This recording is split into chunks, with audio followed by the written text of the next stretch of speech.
Hello. Hey everybody. Long time no see. Oh, Jesus, there's a piece of metal in this. Oh boy. So we wanted to hop on and tell everybody the next project. I think we've probably missed, Jesus, 2 whole bike builds, ain't we? Since the last YouTube. I mean, I feel like it. We got the CB running. We started working on my iron head, and we completely finished the XS. Yeah. And I'll have to And go back Justin's and bike. look. Oh yeah, and we did Justin's bike. Yeah. We did a whole ass bike in like a month for the Full Throttle bike show down here in North Carolina.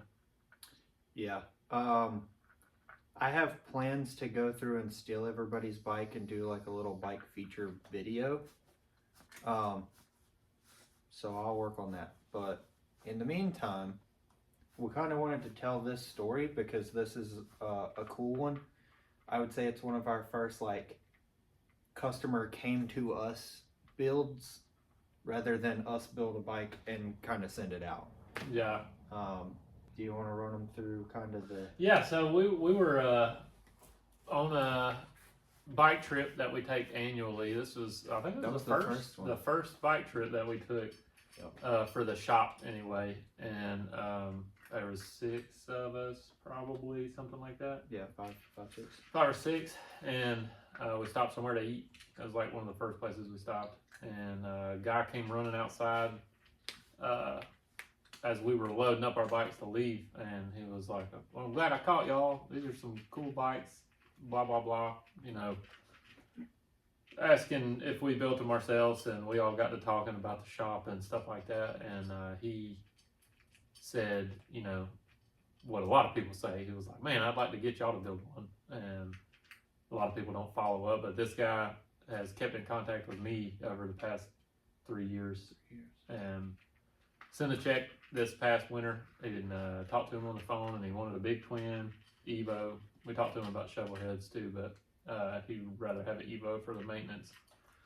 And he didn't really have many stipulations, really. He just wanted a short sissy bar, 4 controls, and what else was it? There was not a whole lot. He gave us some paint ideas. He said he wanted to be able to like let his daughter ride on, so like nothing stupid high on the pipes or anything. Yeah. And then beyond that, you know, after a couple back and forths, he was kind of just like, well, I want a half-ass bike, so you guys build it the way you would build it. So how you want it. So obviously we went with a narrow Frisco style. Almost everything was from lowbrow. With this bike, instead of doing how we usually do it and kind of piece stuff together and build everything we can, I bought most of this. Or, well, technically Mike bought most of this, but everything was practically off the shelves except for the pipes. I bought pre-bent pipes, but these were all, I welded them together and pieced together what I thought looked good. But the frame is a gas box, 3-up, big twin frame from lowbrow. Fender is one of the Stingray, Manta Ray, one of them from Ray, I think. lowbrow. Tanks from lowbrow, handlebars are from lowbrow. This is from D&D. First one we ran like this, but it appears to be extremely good quality. I don't know. We'll see. I like it. Avon spool wheel. Still haven't got the rear wheel yet. That's just my mock-up tire, and you know, spare engine I had laying around, spare transmission I had laying around. We still have some stuff to get, but this is where we're at right now, and we're hoping to take the rest of it. TikTok, Instagram, all that stuff. If you haven't followed us there. Yeah, we are pretty awful at posting on YouTube.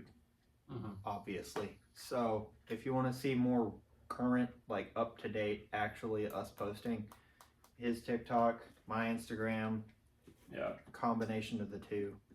It's a lot easier to post a 3-minute video than it is to post a 20-minute video. So, and I'm kind of the photographer too, so like I'll post more stuff on my Instagram story than I remember to film for a YouTube video. So yeah. still's compressed in my brain.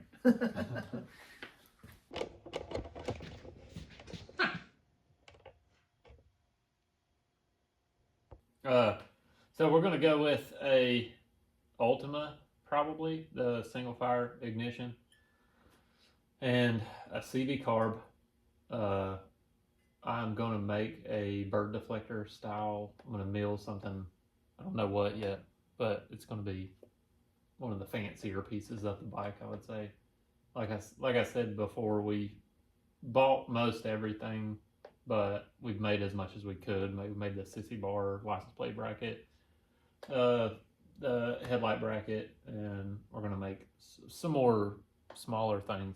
But the pipes came from Speedway, the bend, the pre-bent. I actually have a lot left over, probably another full exhaust. What were you thinking about these? About the shape of them? Shape of what? The exhaust. How'd this come Well, to be? I started with a front pipe, and I knew that I kind of wanted a shotgun style, but not like every other bitch. So I matched the front pipe to the brace, the parallel anyway, and then I went down initially, and it wasn't really speaking to me or Josh. It just kind of turned down right here, and I liked it, but it wasn't enough, not enough pizzazz. So I added the length and then the turnouts, and that gave me that shotgun look that I was looking for. Close enough anyway. Was still kind of going with the frame. That way everything flowed for me anyway. You might not like it, but I plan on shipping these off and get them chromed. That's one of the few things we don't do here is chrome and powder coat. Yeah. Everything else. And I'll be honest with you, and you guys as well, but like when he sent the first, I'm like a high and tight guy, so I was like, no, just run them straight, like to hell with it. It looks cool. And then, he sent me a progress picture of it, like doing kind of the dump situation, and I was like, no, I don't like that either. And then he sent me this, and I'm like, no, I hate that too. And then walking in here the first time and kind of looking at it, I was like, I don't know if I love it. And then, kind of once you explained the geometry of everything and like how it still matches like every turn of the bike. Yeah, I went with the frame here and, Yeah. Once you explained that and I could kind of step back and look at it and eyeball it and see it, then it clicked. And I was like, oh no, yeah. Yeah, and it looks bitching from the back. It does. I have to throw some pictures in there. And you can about guarantee like nobody else has this. No. Like nobody has come up with this exact same shape. No. And so that kind of makes it a one-off piece, which, I think is cool. And the reason that I went down right here instead of going, like straight level like most shotguns is he said his daughter wanted to ride, so I didn't want her feet real close to the pipes. I don't know how old she is, but she's, I would say, large enough to ride either way. Yeah, so we'll do pegs here somewhere maybe. Yeah. So she's up off of it. Yep. No danger. So that's as far as we've got on the, making it run side of it, making it look cool side of it. I know you had mentioned that this is all kind of donor parts, which, is we may use this engine, but the transmission's mine. Just, shop transmission. Yep. Yeah. And then most of that's just for like mocking up and getting everything right so we can wire everything and make sure everything's going to fit the way it's supposed to, and for all the fab work and everything. So making the chain straight. Oh yeah, chain. Yeah, I'll film a section of B-roll stuff so you can see, but we've got the primary on, and he's wanting to do like closed primary, regulation, clutch, everything like that. So it's not going to be anything like super crazy. We were going to do a foot clutch, but he decided against that. Just this guy rides rides. So I'm hoping that he goes to Sturgis on his bike, like rides his bike to Sturgis. So I'm hoping maybe if we make this thing good enough, he'll ride this one to Sturgis. Yep, that's the hopes. Mm-hmm. Every 75 miles. Yeah, I know our Sportsters would never make it to Sturgis. We're also going to kind of run you through the front end. Like Danny said, we built it to be a lane splitting, narrow, tall, Frisco styled chopper. So, you said the dimensions on the frame. Yeah, it's stock neck dimensions, but it's 3 up. So there's no rake. But when I was ordering it, I wanted it tall, and I wanted a little bit of upsweep like you have with most Frisco bikes, but I didn't want it to be outrageous, and I wanted it to still handle well. So I went with the 3 up because I wanted a long. Well, he actually wanted a long front end, so it's an 8 over D&D with a 3 up frame. I don't really know what the math is there. I mean, you could just say about like that. Yeah, you could just say it's 5 up, or 5 inches over on the front end, technically, because it's just a 3 up frame. But I'm sure there's more math that goes in there with trail and rake and all that. But That's for somebody smarter than us. Yeah, it should be fine. Looks first, math last. We'll measure it before we paint it. Make sure everything's gonna be fine. But the front end, it came in gorgeous, like brand new in the box. We did have to fight the spool wheel a little bit to get it in. I don't really know why. For it to be an out of the box Springer and an out of the box 21-inch spool, it should have just like slid in perfect. You would think that's as narrow as everything could get, so you'd think it would be right. And we still had to like pry it out a little bit to get some spacers in there. Yeah, just a touch. It is a narrow Springer, so I mean, I don't know what dimensions they were going off of, but it obviously was not this spool wheel. It fit fine, actually, in the Springer. It was just the nuts for the rockers were touching the spokes. So, no, they're not. But that was an issue. Not a big one, but we got that solved. And then the handlebars, I bought those T-bars, and we shortened those, but they did not mount, obviously, because the top cap for the triple tree, whatever you want to call it, but those handlebars needed to be threaded in, and the risers needed to be threaded in. So I think that came from Lowbrow as well, but it's just an adapter for the T-bars, and it come out mint. I like that. Yeah, which brings up a solid point. Harley didn't change a whole lot through the history of them building motorcycles. When you were talking about panheads and stuff, you had split risers. It was like a 2-piece setup deal. And so I think the spacing was like 5 inches or something, which is pretty close to what the Springer would be. It'd be 5 inches. So if you were running risers and stuff like that, you could get away with it perfectly fine. But wanting to do like a 1-piece T-bar setup, we had already ordered the T-bars. Yeah. Luckily, there's cool companies out there that do make stuff like that, so you can kind of adapt and bolt. Mm-hmm. And honestly, it sets it back like an inch, maybe. Yeah, so it almost makes it a little more comfortable as well. You're not going to be stretched to the moon. You're a little bit closer, so you're sitting right in it real good. I still am curious about riding it with only forward controls. We're obviously going to test ride it before we paint, but there may be some, not mid controls, but a mid footrest instead of highway pegs, That way he'll just have different foot positions for those long rides, if he does take on long rides, because that is the main thing we found out on our long chopper trips is changing your feet position. Yeah. Helps you butt. Yeah, and I will say to have the cool chopper look, a lot of people do really thin seats because you don't want a big bulky seat on there. It kind of takes away from the whole thing. Mm-hmm. And when you've got a hardtail, there's no suspension besides how few pounds of air you run in your tire. So when you're stretched out and you've got forward controls, there's no way to lift yourself up any. Really, when you like hit a bump or a bridge or a pothole or whatever, you kind of just brace for impact and scream. Yeah, you just take it. So that's one of the perks of mid controls is you can kind of just like lift up off the seat just a little bit, and it helps a lot. But yeah, like to your point, when you're on these long trips, it doesn't matter if you're crunched up on mid controls or No. stretched out to the moon. Like You gotta have different feet. you got to move around Yeah. because I don't care what kind of bike you ride. After an hour, 2 hours, 3 hours, it sucks. Yeah. You've Unless you got a couch. Yeah.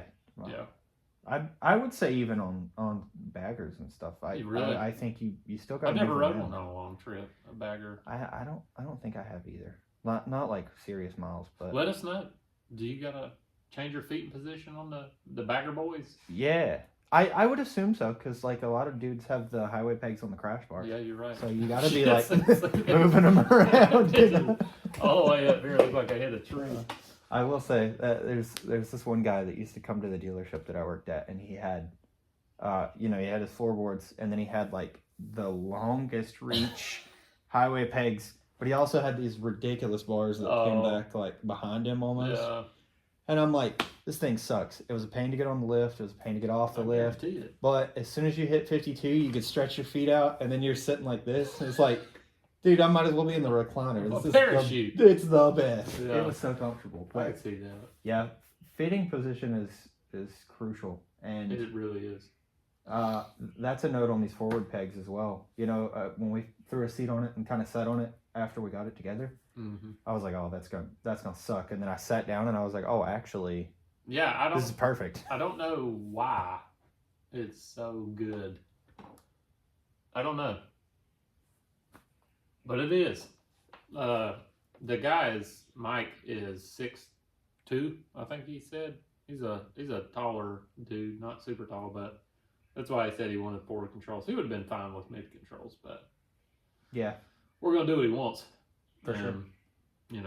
If he ever changes his mind, he knows where to come to fix it. Yeah, and both of us are around the 6 foot mark, 5'10", 5'11", somewhere in there. Yeah. So I think with us sitting on it and going, oh, this is like really nice. He'll be like, oh, this is it'll be like sitting in a chair to him. Yeah. So. Oh, and with the seat, when Josh was talking about a short seat, 10 seat, whatever, we're doing a LaPera again because I took that excess this year on the trip and we did 500-ish miles more plus less. 500 and some change. 500 and some change. And my ass was fine. I didn't hurt not one time, I don't think, on my ass.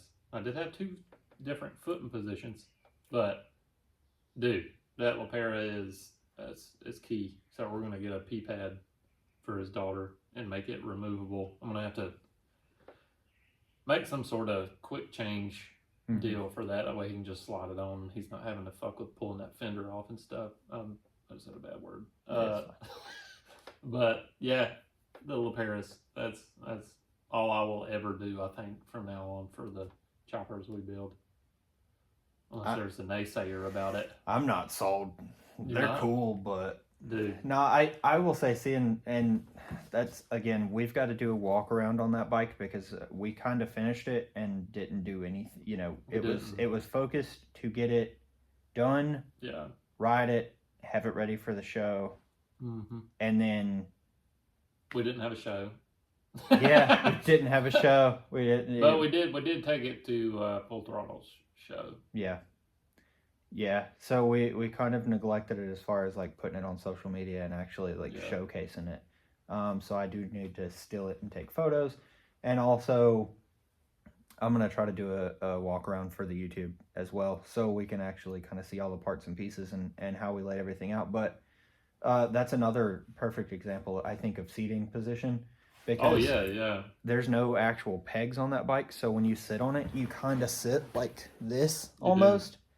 And to be able to do 500 miles on that seat, that's a testament to the seat for sure. It really is, because it was straight ass. Yeah. Like the whole ride. And you're sitting in the valley of the fender. Yeah. So it's like you're in a weird spot where that could easily cause back pain. I'm going to tell you right now. I mean, I did have something to lean against. Like, it's not, I'm not, saying that that's a magic seat, but I won't ever buy another one for a chopper that I'm building unless somebody wants something different. Yeah.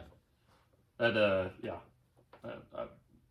swore by that seat now because it was brand new too. Yeah. There wasn't no break-in period like people say about That's saddle. true. The break-in was Shit the 500 brand- miles. Yeah. It was brand new. Yeah. Yeah. I will say, like, with the Ironhead, like, I want to try to make a seat for that one. Yeah. And it doesn't have to be fancy because you guys can't see it, but it's ragged and it's crusty, and we've done a couple videos on it before when we had it the last time. So it doesn't have to be perfect, but I want something comfortable that I can feel good about ripping around on. Yeah. And I want to try to make a seat. Like, I think it'd be cool. No, I ain't fucking upholstering it. You probably wouldn't have any upholstering it, but... No, I'm just gonna glue some. Yeah. I'll just glue it. It'll be fine. Some sheep's wool. But yeah, I think for a quick off the shelf, like, you know, something you don't have to sit there and labor over and they look shave good. foam down.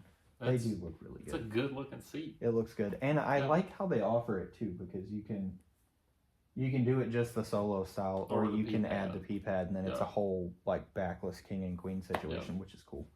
It is super cool. Yeah.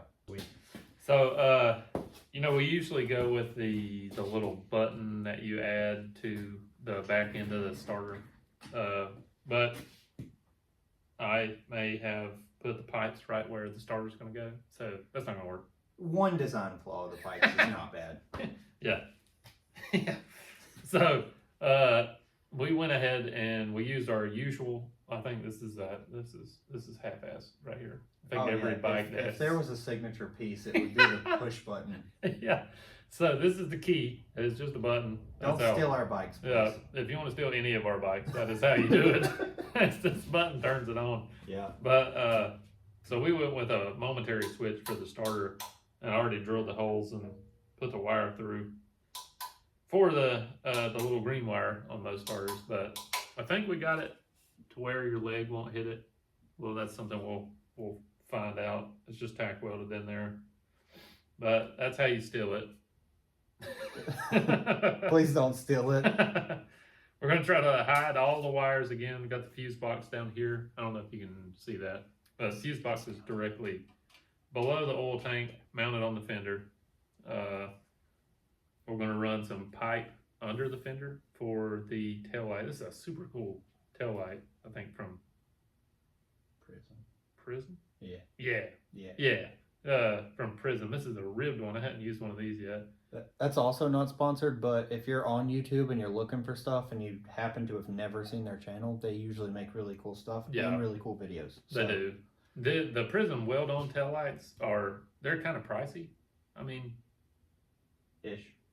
They're like $99 for You could buy a bolt-on light for cheaper, but but they're not cool. They're not well made usually. Yeah. I've broken 2 on bike. That's true. And if you're building a chopper, Prism weld-on taillights there's 2 on the XS. And they're all LED, so safety. Exactly. There's 3 on Justin's bike. Yeah. He went overboard. Yeah. But hey, they're gonna know when he's stopping. That's true. And we're going with this one on this one just because of looks, but they're so fucking bright that it's gonna be fun. But we're gonna run a pipe underneath the fender and run the wires to the fuse box, which I think will be pretty clean. We're gonna go with 0 visible wires again, hopefully. Yeah, and we still, of course, have an ignition module that we've got to get and wire everything in, but essentially this plus the headlight, excuse me, is about the number of wires. So I don't know if you can even see it, but if you can, try to count that and just leave it in the comments about how many wires we got. It's not a lot. Plus 3 more for the ignition, and then that's it. Yeah. So not very many. That's my favorite part of choppers. That reminds me, I was thinking, I didn't mean to interrupt you, but Mike likes to ride, right? Yeah. And you know, he rides a road glide usually. Yeah, I think so. So I want him to take this wherever he wants to go. I want him to be like, oh man, I'm gonna take the chopper instead of the road glide. So I was thinking that we put a phone charger and a phone mount on the bike, like for him. Yes. That way he you know, he's got everything he needs. No, I 100% agree. Yeah. We'll run it into the fuse block and then... Yeah, you just strap a fucking bag right here and take off. So we need to do that for sure. We could even mount it over here on the other side. I was gonna say, Yeah. on the brand new Softails, they're doing like a USB port up here, Oh, like in the neck. But we could do something similar, like you Yeah. said on this side or something, where he could just plug it in. yeah. Or even if we had to run something up here somewhere, maybe. I don't know. Mhm. We could play with that. But Mess then around with that way, if he wants to mount his phone up here, Yeah. just We short could cable, plug it up, done. Yeah. I think it would be neat. It would be cool. Something that he might appreciate, especially if he wants to go on a long ride. Yeah. Because it's a nuisance when you go on them long trips. What? Yeah, who's got the phone charger? Who's still got battery pack enough that I can get 10% to call my wife? Yeah. Yeah. So that was an idea I had the other day that I think we're going to do. I think that would be sure. cool. Yeah. That would be sick. Something integrated, so he doesn't have to mess with it. Yeah, and Y'all probably didn't need to hear all that, but I like it because Yeah. going back to having the technology, it's like there's no rules that say you can't make a chopper super functional. yeah, Like, absolutely. and it's 2025. Everybody's got a phone. Everybody's got Yeah, it's a lot different than 1960. Yeah, it's like you don't have to wire everything up and have ABS brakes and 16 tail lights and speakers and stuff like that Yeah. to make it like modern and functional, and also still The narrow phone charger and slim and cool. stuff like that would be completely functional. Yeah. I think I you think could still make it like hidden. I think So- that's a great call. That's something we're going to do for Mike. If you're watching this, Mike, that's for you. We haven't did that yet, but we're going to. So, if it catches on fire, It won't. Knock on metal. No, it'll be fine. Yeah, it'll be fine. I like showy but functional. Yeah, Which is kind of what I try to do with really everything. I'm on the bottom. I'm on the bottom side of that. You like the in between. I like them nice, but I hate having nice paint because then I worry about it. And when it's raggedy, I just Paint it beat again. the crap out of it. No. So, I got plans for that. Don't worry. Yeah. But yeah, so we'll be doing chain drive on this side, and then of course the brakes on the other side. Typical big twin stuff. We were going to do an internal throttle, but I changed my mind because, if he has to work on the throttle, I don't want him to have to pull all that shit apart. That'll be on my bike when I do it, just because I don't mind, tinkering with stuff. 400 breakdowns. Yeah. Freaking excess. Yeah. I think this is really going to be a dialed bike when we're done with it. That's my goal. We always do. We always Yeah. shake them down before anybody else gets on them, but I think it's going to be dialed. It looks comfortable. It really is. It looks cool. It does. The And- gas box frame is top tier. Yeah. That is. Yeah, it's a good purchase. Yeah. I think that when you build a motorcycle or assemble a motorcycle or whatever, if you can make it look good in raw metal enough that you're like, I don't even want to paint it because it already looks so good. Which we did with every bike. Every bike so far has been like, well, it's already so sick. Yeah. I don't need to paint it. If you can get to that point and then ride it and make sure you don't die, Yeah. and then come back and just tear it apart, then Yeah. you're already You're right. you're over the hump. So then you Yeah. just paint it, put it back together, do it the right way. That's and kind of how the then- XS was. Killer bike, It was. The XS is probably. What would you say? Is the XS the prettiest bike we've done, or Justin's? That's a tough call. I don't know. Justin's is They're real. two different His bikes. is real flary, and it's like that is a show bike. Yeah. I think that the XS is a rider bike. Yeah. We're gonna add some pictures. Josh is gonna add some I pictures. swear I'm gonna add some Yeah. pictures. I will. The XS is gorgeous. I love it. Yeah, I've got a couple pictures of both, so I'll Yeah. definitely put them in kind of side by side. And then maybe that's something you guys can tell us what you like. Yeah, which better. one you think? I mean, they're two different styles. They so- are for sure. yeah. Me personally, I like the XS a little better because it is a little more simple. It's kind of it's very hot rod, Mhm. which I like. It is more hot rod. I feel like I would take that through a field sideways Yes. and not care about it. Yes. And to me, that's like That's the appeal that's of the it. goal. Yeah. But if I did that with Justin's, I would cry. I'd be would like, too. God, there's mud everywhere. I I can't. know it's very. I don't know. I like his paint job more. Yes. Like if We I, went- well, if we I went- didn't have to own it, Yeah, I like his paint job more. I do too. It's cool. It's got But we all did the that on bells and purpose. whistles. We did the XS paint job dumbed down because we plan on selling it. So and also we had a theme in mind, which was like classic hot rod. You know, it's a small displacement bike. It's it's got the flat tracker paint job. Yeah. Esque. Yeah. It came about as like a race bike, so that's what we did. So yeah. I think that's about it for this video. I'm gonna try to do a better job of posting these things as we build stuff, which is really hard to do because when we're out here and we're just working, and trying to get stuff done so we can, stare at it. Which we've done a lot of. Which we do a lot of. But I'm gonna try to, on some of the more finer details, once we actually, maybe get all of this together, get the carb on, we're ready to fire it up. I kind of want to do another video on like a progress update sort of situation, and then taking it down the road, obviously. And then I would love to do a paint video, and then once it's finished, walk around, kind of recap on all this. And maybe Mike said that when he came down, he wanted to take us out to eat. So maybe we'll film that whole. Yeah, we'll see if Mike's cool, and we'll put him on our YouTube channel with all of our 17 followers as well. Whatever.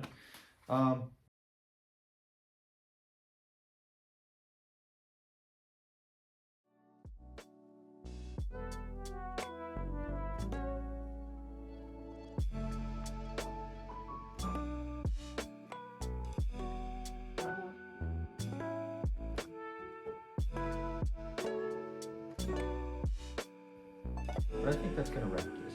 All right. We've talked about it. So like, comment, subscribe. Bye. Bye. Love you. Bye. I love you.